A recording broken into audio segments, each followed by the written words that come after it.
Hello, everybody, and welcome to Bright Founders Talk at Temy. Temy is an international software development company that designs, builds, and delivers software for sustainable businesses and promising startups. Welcome to our podcast, where we bring you the most inspiring stories of entrepreneurs and experts in the software development industry. And each week, we interview successful leaders who share their unique journeys and valuable insights. I'm your host, Barry, and today we're lucky enough to be joined by Rob van Straten, who is the CEO of Skytree. Hello, Rob. Welcome to the podcast. Hi, Barry. Hi, good morning. Good morning. How are you doing today? It's a wonderful day. It is one of the first days in the past few weeks it's actually not raining. Tell me about it. I think you're in Holland, aren't you? So we're not too dissimilar in climate, right? So summer's We are, nearly here, right? Let's get out that suntan. well, Um, you're usually a day behind. You sent all your rain to us, right, with the western winds. So, yeah, look at this complexion. This is the weather that's coming to you, right? okay. So people may not be familiar with who you are. So could you just tell me a little bit about yourself and the company that you work at? Sure. My name is Rob van Straten, as you said in the introduction, CEO of Skytree. I'm an entrepreneur, experienced entrepreneur. In my 87 years long career, I've been running international businesses in technology, usually in segment leading positions or amongst segment leaders, scaling up companies, and that's also how I came to work at Skytree. Actually, Barry, I was sort of slowing down a bit, doing consulting. I had an easy life, actually, associated with R2D Little, boardroom consulting and electrification of transport. And then Skytree came on my path, and I just sort of couldn't resist the great opportunity to work this hard again for half the pay, but use my experience in scaling up companies with the great opportunity that Skytree has, and bringing climate tech to the world, adding negative emissions to the combat of climate change is really important. So I thought that would be a good, let's say, last phase of my career. What excited you so much about Skytree? You're overflowing with compliments and gushing about them. So what is it about Skytree that you find really exciting? I like the impact that Skytree can have, will have if we execute on our plans. As you know, we can seriously contribute to reduction of CO2 levels in the atmosphere, and the transitioning of the CO2 system, CO2 universe, to prevent new emissions from happening. And that's just great to combine such a purpose with doing something that I've done before, what I'm good at. And if you do something with a purpose where you're good at, then you're happy. It motivates you. You get energy of it. So I get up early, go to work, and I just really like what I'm doing. Also because we have such a great team of people here, around 80, in a mix of very experienced old dogs like me, and so many young, talented, driven people in a culture of collaboration, inclusion, and transparency and excellence. It's just a great joy to be here and to use my experience to help others to be the best version of themselves. So you have seen a lot of action over the years, and you are very experienced.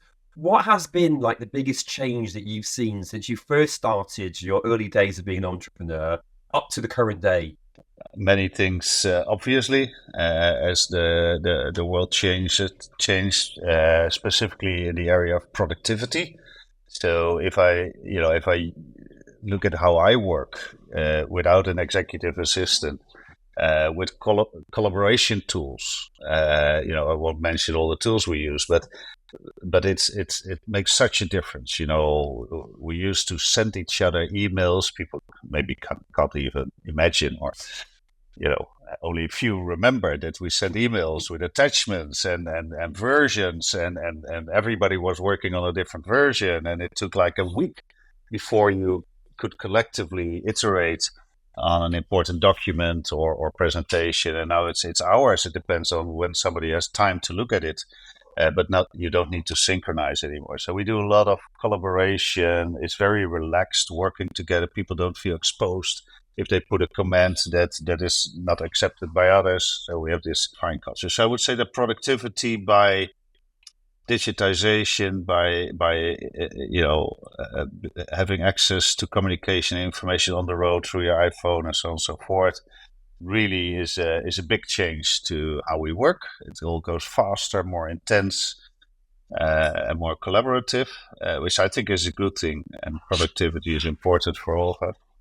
And what also changed is young people that have a different view on life, on work, how work relates to their life. Let's say in the old days we were focused on careers, how to get there, and there was then something great and beautiful on the horizon. And I think that all changed. It's more about the journey now than about the destination.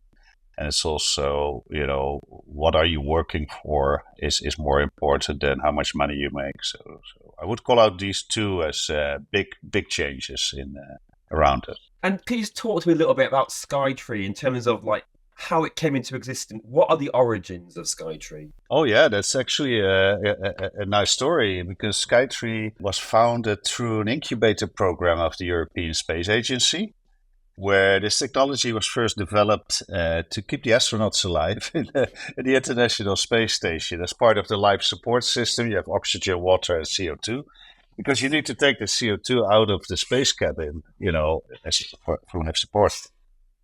That system was called the CO2 scrubber. And then the scientist who worked on it, Max Beaumont, he founded Skytree. He was the CEO and founder of Skytree, CEO for about 8 years until I came on board.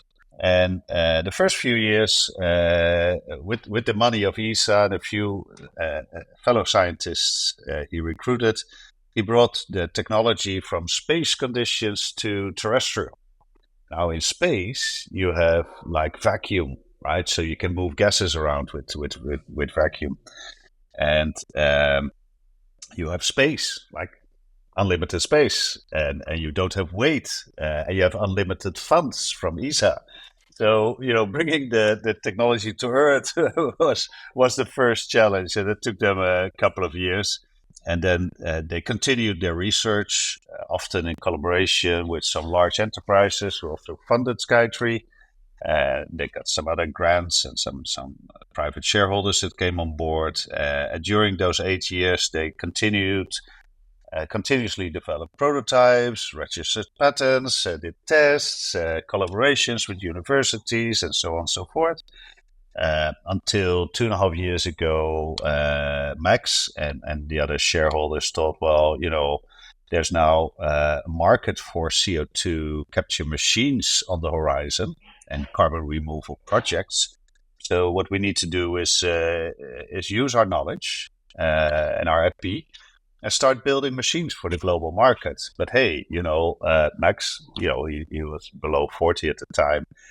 He's never done that before. So he said, well, but then we have to find somebody who can do that, or that we at least suspect could do that. And that's how they ended up with me and how I ended up here. That's a really fascinating story. Like most companies, they start off wanting to aim to get to space, but you actually go in the opposite. You want to get from space back down to Earth. It's definitely an unusual tactic, but it's a great one. It's a great story. And the word Skytree as well, it's a really good fitting name for the company, right? It really sells what you're trying to achieve for that vision. What tech trends are currently like catching your attention within the industry at the moment? Well, if I look to our industry, let's say climate tech industry, and I look at the tech trends within the market segment of CO2, then we see a couple of categories of technology. So one technology that's developing quickly and being rolled out quickly is what we call carbon capture. And then it's carbon capture for utilization, CCU, or carbon capture for storage, CCS, or a combination of the two, CCUS, right? But if you hear carbon capture, if it starts with carbon capture, then for reasons unknown to me, this is focused on capturing CO2 in flue gas, in an exhaust of a fossil fuel process. So energy company, steel company, oil refinery, fertilizer plant, or a heating system in a greenhouse where natural gas is burned. That's then very small scale, but the technology is carbon capture for utilization or storage. CCUs, CCS, CCUS. And that's great. It's a wonderful technology as it allows large emitters, but even small emitters, it allows to avoid emissions, right? Because you don't blow your CO2 up in the air anymore, you now capture it. And if you then store it underground in an empty oil well or gas field, or through mineralization, you put it in a geological formation, then it's permanently stored and it doesn't reach the atmosphere. So a large emitter could now, using this technology, prevent future emissions. And this is important. So, I mean, you could say, well, but then they can slow down with transitioning away from fossil fuels. Yeah, there's some truth in it, but what do we prefer? That we have a solution for the CO2 problem, or fossil fuel needs to go away? Of course, we need to reduce reliance on fossil fuels in a time frame that we can afford as civilization, right? And there's always a little bit of tension and friction, but in general, we need to move away from fossil fuels. Nobody's debating that. But we can't flip a switch. And as long as we burn fossil fuels, we better capture the CO2, right? And then store the CO2 so that the emissions of the fossil fuel doesn't take place. So this is the layer one. This is trend number one. Then CO2 is also a beautiful molecule. You know, we just have too much of it in the atmosphere, but we use it everywhere in society to bubble your champagne, to stimulate food production in greenhouses, to transport organs, and many, many other use cases. You'll be surprised how many use cases there are of CO2. CO2 definitely has a marketing problem, doesn't it?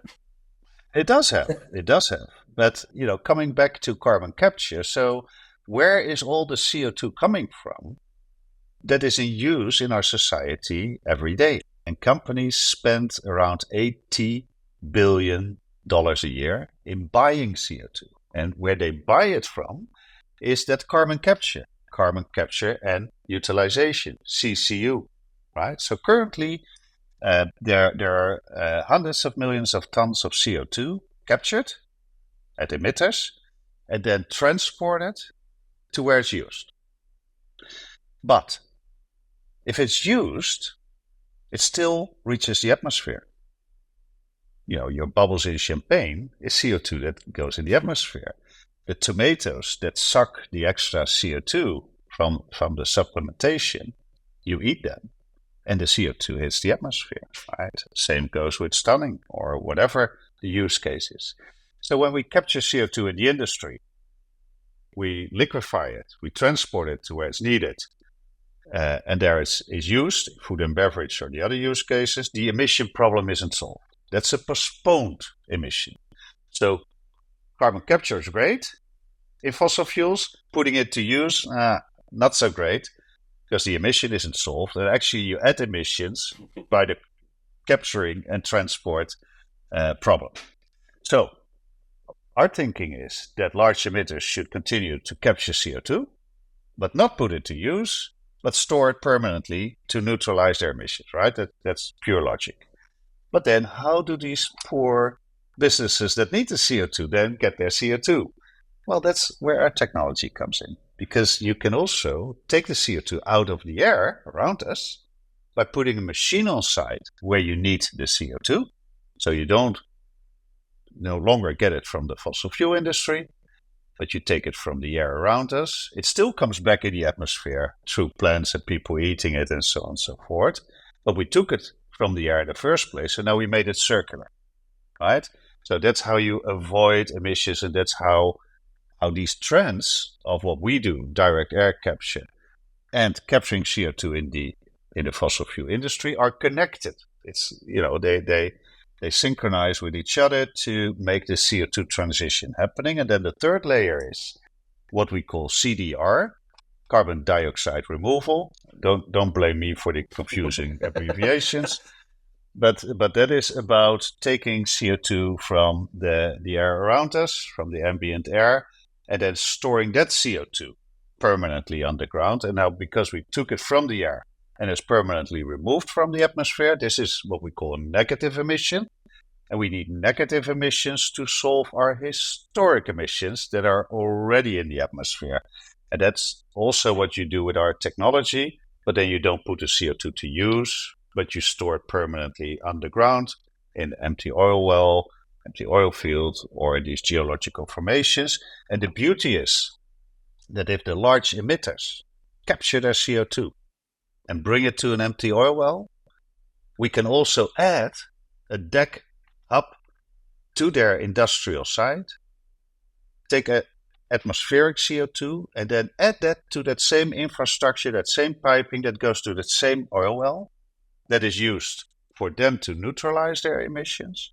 But now, with their infrastructure, they can also help to solve, well, their own historic emissions, right? And they have the capital, they have the storage sites, they have the piping infrastructure, they have the expertise, they have the industrial site where you can put these DEX systems. I hope that there's a new trend in the carbon industry, the CO2 industry, and that's the trend that climate tech companies like us start working together with large emitters, specifically with the oil companies, instead of throwing hand grenades at them, because at Skytree, and I believe that the oil companies are part of the solution. Of course, they've been pumping all that oil, all the CO2 from oil processing in the atmosphere, but we were driving the cars and eating the food based on the production of that CO2 or use the plastic. So it's not like there's a group of good people that don't work at oil companies and there's a group of bad people that work at oil companies. It's not like that at all.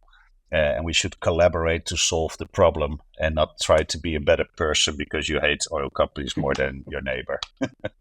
So those are the trends.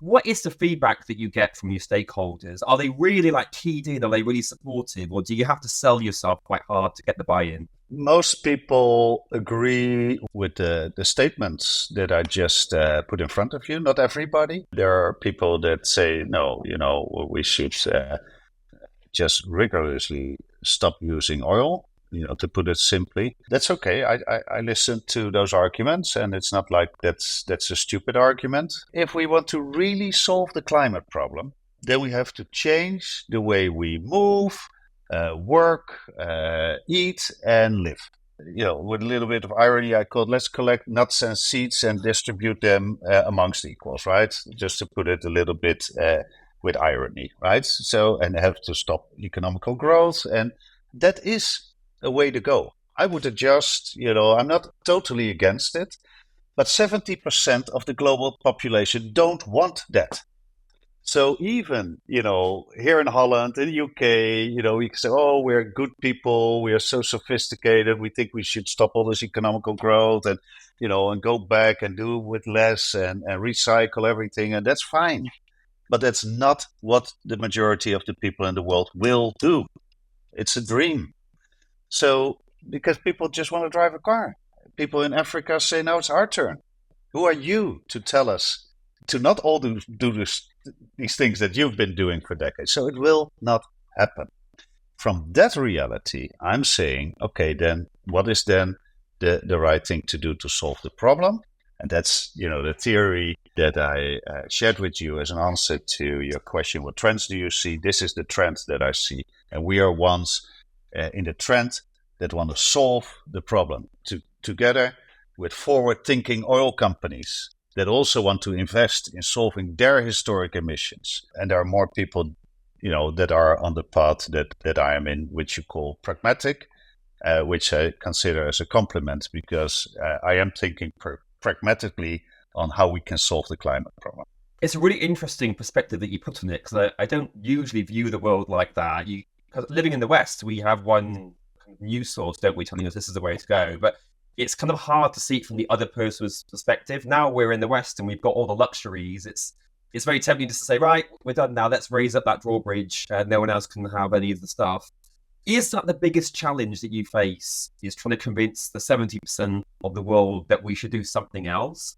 Is it more challenging to convince the West actually that this isn't the favourable outcome for the most of the world thing? This is actually, where do you draw that line? I think that's a question that's almost impossible to answer in a black and white setting. To come back to where I ended and you started, if you look at the recent elections in India, for instance, that's the largest democracy in the world, right? I didn't follow it like in the greatest detail, but I did notice that climate was not on the agenda. And that's kind of strange because didn't we have this horrible heat wave on the Asian subcontinent in the past few weeks, even during the elections, with temperatures of 50 degrees? And yet, climate change wasn't on the agenda. You know what was in the election agenda? Sort of, let's make India great again, or greater, right? Welfare, more welfare for everybody, more economical growth for everybody. You see, so in Western Europe, the elections might go on, should we pump less or more money in climate funds? There are no climate funds in India, right? So just to underpin my statement that if the majority of the people in the world will not change their behavior, we need to change other things. But that doesn't stop us from making people aware. The great work that IPCC is doing and all the other institutes and organizations, and like denying a CO2 problem, like denying a climate crisis is no longer commonly done. So that's already a big step. But doing something or changing behavior is not a black and white mix. And we need both. We need technology. IPCC, repeating IPCC, we can't reach our Paris Accord targets without technological solutions.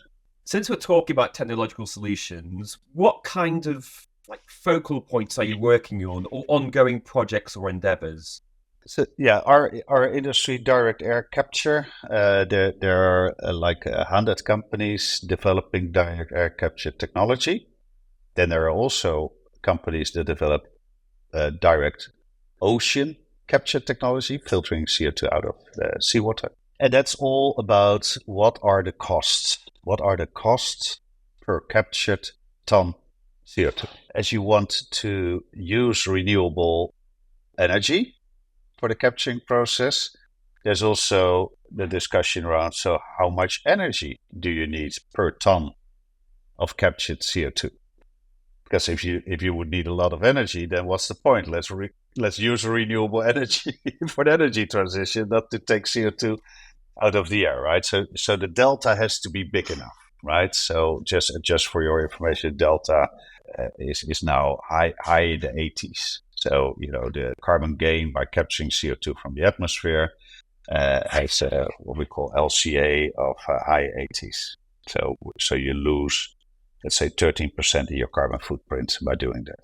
But to get back to my point, so the industry needs to drive down the cost per ton and drive down the energy per ton. Solar panels reduced costs by 90% from starting mass production to today, and it took the solar industry a few decades to do that. Now, that's where you can compare it with. Same magnitude, same volume, similar relevance, but with direct air capture, we have to do that in a few years and not in a few decades. That's the main goal of the technology. That's what everybody's focused on. Thank you for sharing that with us. Really interesting stuff that you've got working on there. I hope to see what kind of future projects and endeavors that you get up to over the coming years. I'm sure this is not the end. I'm sure this is just a new beginning, right, in terms of the fight against climate change. Unfortunately, we are approaching the end of the interview. I say from my perspective, it's very sad because there's loads of questions that I'd like to ask you. However, One piece of advice that you could give to any aspiring entrepreneurs, people who may be wanting to start their own company, in the great amount of experience that you've had, what would be the best piece of advice that you could give someone? There's not a single best piece. You could give a couple if you want. I know, and I think it's a little bit dependent on who you talk to. But if you're a younger entrepreneur, is a couple of things. Don't be afraid to fail. You will fail. It will happen, and it's good as long as it doesn't make you unhappy, and you didn't take too many risks so that you have to sell your house and need to be embarrassed for your whole environment. Be open about your mistakes, share them, learn from them. That makes you a better entrepreneur than trying to prove that you're always right. It's okay to fail as long as the consequences are under control, but don't go into too risky territory. And on the other hand, surround yourself with people that are like-minded, but that are sufficiently different. Having people that only admire you for what you say and repeat that doesn't get you that far, because then you're still alone, right? So you need to form a group so that you can travel together and get far. Alone and people around you that echo everything you say will get you fast, but not far. So organize your own opposition. It's better to have your opposition around you as friends than unexpected opposition from customers or investors or regulators or whatever is out there that you need to overcome. That would be my two recommendations. I've learned the most from my failures, not from my successes. Perfect. What a gold nugget of advice you've given us. Thank you so much for sharing that, Rob. And again, I want to thank you so much for taking time out of your today. I know you're a busy man. It's been an absolute pleasure talking with you. Likewise, Barry. Thank you very much for your engaging questions. It was a nice conversation. Thank you so much. That was Rob van Straten, CEO of Skytree. Thank you very much.